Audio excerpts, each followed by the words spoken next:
Buenas tardes. ¿Se oye? ¿Se oye? Sí. Buenas tardes a todos. Muchas gracias por esta invitación a hablar de arquitectura y construcción y de innovación en esta época tan interesante. Y gracias especialmente por ser en el Colegio de Ingenieros Industriales, porque en esta época yo ya no concibo hacer nada de construcción si no lo hacemos entre varias disciplinas distintas. Yo creo que ya se ha terminado la época donde un arquitecto hacía las cosas solo, o un ingeniero, etcétera. De manera que esto ya empieza a ser lo habitual, ¿no? Que estemos todos juntos hablando de los mismos temas, en el caso de hoy, innovación ambiental en la construcción.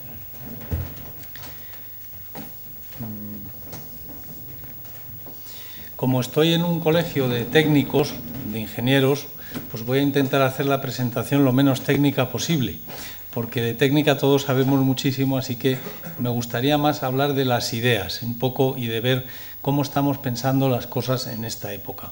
Yo trabajo en la Comisión de Medio Ambiente en el Colegio de Madrid y en el Royal Institute de Londres, donde se marca un poco la estrategia de cómo hay qué está pasando, cómo se están pensando los temas de construcción, si la arquitectura que estamos haciendo es la adecuada o no, cómo tiene que ser, qué cuerpos de conocimiento nos faltan, etcétera, etcétera. Entonces, yo voy a transmitir un poco algunas ideas generales de cómo está de lo que estamos pensando y por qué, más que de entrar en detalles de cosas más técnicas, donde, por cierto, aquí hay alguno de los maestros que más sabe, como Florencio y otros, que luego dará su ponencia. Así que con esa introducción voy a comenzar. En el siglo XX se acaba pues, con la construcción de este tipo de edificios. Y no piensen que este edificio es un edificio malo, porque está aquí en la calle, bueno, está aquí al lado, en una calle carísima de Madrid, al lado de Alonso Martínez. Y este es un edificio que pasa por ser un edificio muy bueno y muy caro, pero parece una especie de enfermo terminal de una UBI, donde sin todos estos cachivaches difícilmente viviría o conseguiría continuar. Obviamente, si haces una edificación y le tienen que pasar todas estas cosas añadidas para que funcione, pues es que algo está muy mal pensado o muy mal hecho. Entonces, no voy a entrar en detalles, pero esto, que a mí me parece extraordinario, es lo normal, es lo que nos parece lo normal. Y cuando hablamos de lo que voy a hablar yo hoy, y de lo que estamos pensando y hablando todos, es lo que nos parece lo extraordinario, cuando debería de ser al revés. Entonces, siendo esto lo ordinario, estos enfermos terminales que absolutamente inadecuados ni para su clima, ni para lo que va a pasar dentro de ellos, ni fuera, que no se relacionan con el medio exterior, pues así acaba el siglo XX, y esto nos parece lo normal. Si un problema no se resuelve aplicando fuerza bruta, es que no se ha aplicado bastante. Eso decía Bill McDonough, un catedrático, el rector de la Universidad de Virginia de Arquitectura, y dice que ese era el estado actual del pensamiento de muchas decisiones de diseño en arquitectura, ingeniería y otras disciplinas. Y si vemos la foto anterior, pues ciertamente es así, que no funciona, más kilovatios, más cachivaches, más de todo, ¿no? Claro, esto es un auténtico disparate que nos ha llevado a una crisis mundial, porque esto es una manifestación en los edificios del mismo problema que se manifiesta en las demás disciplinas, incluida la economía, que acaba de quebrar estrepitosamente. De manera que el siglo XX sirvió y acabó así para resolver los problemas que tenía ese siglo. Como estamos en el siglo XXI, pues yo solo voy a decir ego te absolvo, vamos a pasar página y vamos a ver qué es lo que estamos haciendo ahora y por qué. Toda la construcción y la arquitectura se basa en lo que definió nuestro maestro Vitruvio, que decía que la arquitectura era habeatur ratio de firmitatis, utilitatis y venustatis, de estabilidad o firmeza, solidez, de utilidad, programa, funcionalidad y belleza. Pero siempre que, si esto lo leen en uno de los libros que traducen esto está en los 10 libros de arquitectura en el segundo, si mal no recuerdo, que es la definición más importante o más clara de lo que es la arquitectura, siempre se les olvida hablar de la palabra anterior, que es el ratio, y ratio lo traducen como entender de estas cosas, y ratio, más bien la traducción más precisa, en este caso, habeatur ratio sería en el sentido de proporción, en el sentido de relación entre las partes. Por lo tanto, no se concibe la arquitectura sin un ratio adecuado entre las partes. A mí esta es la idea que más me interesa de todas, porque yo sostengo, y voy a sostener en esta pequeña charla, que lo más importante, lo que nos hace ser innovadores es precisamente cómo somos capaces de concebir ese ratio, esa proporción, ese equilibrio entre los factores que intervienen. Y incluso en las traducciones no se traduce ratio, dicen que es la suma de estas cosas, pero no hablan de la proporción. Acabado el siglo XX, este es un edificio de... No todos se habían echado al monte haciendo este tipo ya de irreflexivas construcciones, ¿no?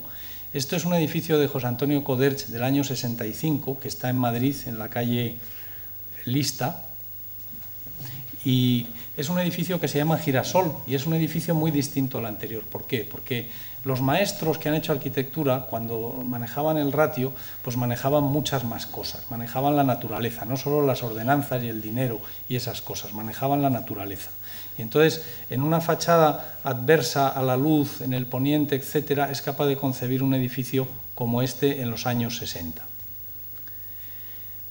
Eduardo Chillida, nuestro maestro escultor, se compró un caserío del siglo XVI en Zabalaga, que se llama Zabalaga, cerca de Hernani, donde esta es una foto del caserío en su interior, donde lo restauró durante 10 años, más o menos, o 12, con un maestro cantero. Limpiaron las piedras, una anécdota muy bonita, porque el maestro cantero, cuando a los 12 años le dijo a don Eduardo, dijo, bueno, ya vamos a terminar la obra, después de 12 años, le dijo, bueno, don Eduardo, entonces yo, como me gusta mucho ser maestro cantero, he comprado un restaurante porque no creo que nunca más vaya a poder trabajar en estas condiciones y de esta forma tan maravillosa. Así que a partir de ahora voy a ser cocinero.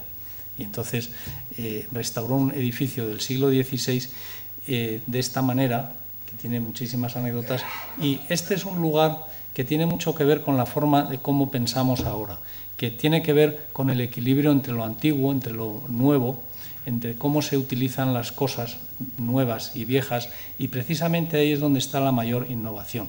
A mí este edificio, donde ese árbol de madera, que es la estructura que tuvo durante 400 años, me parece bellísimo y me parece una imagen innovadora y actual. En el siglo XXI, ¿cómo empieza?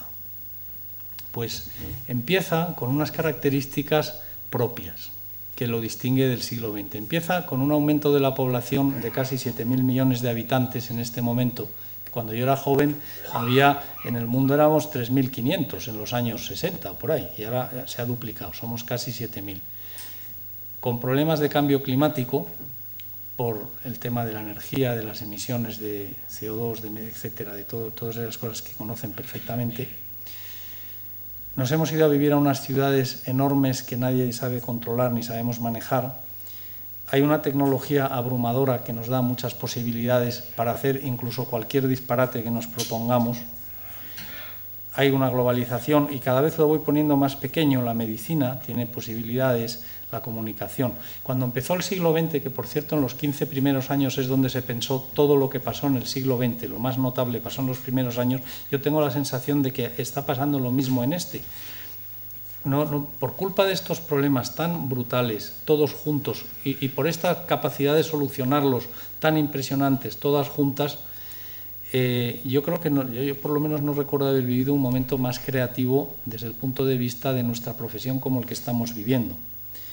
Esto es lo que caracteriza esta época. Por lo tanto, la forma de pensar, consecuencia de esos problemas, ha sido la de la sostenibilidad, que es buscar un equilibrio, una armonía. Todos saben lo de para que las generaciones sucesivas puedan seguir teniendo posibilidades de hacer sus propias actividades. ¿Y en qué consiste la sostenibilidad tan manida? Pues por poner una lista rápida, los grandes pensadores de esto como World Wide Fund o One Planet o Bioregional o cualquiera de ellos, pues coinciden en que es buscar un cierto equilibrio entre estos conceptos, el carbono, emisiones de dióxido de carbono, por decir la más importante, los residuos, transporte, materiales locales, alimentos locales, el agua, el hábitat natural, vida salvaje, cultura y patrimonio histórico, equidad y comercio justo y salud y felicidad.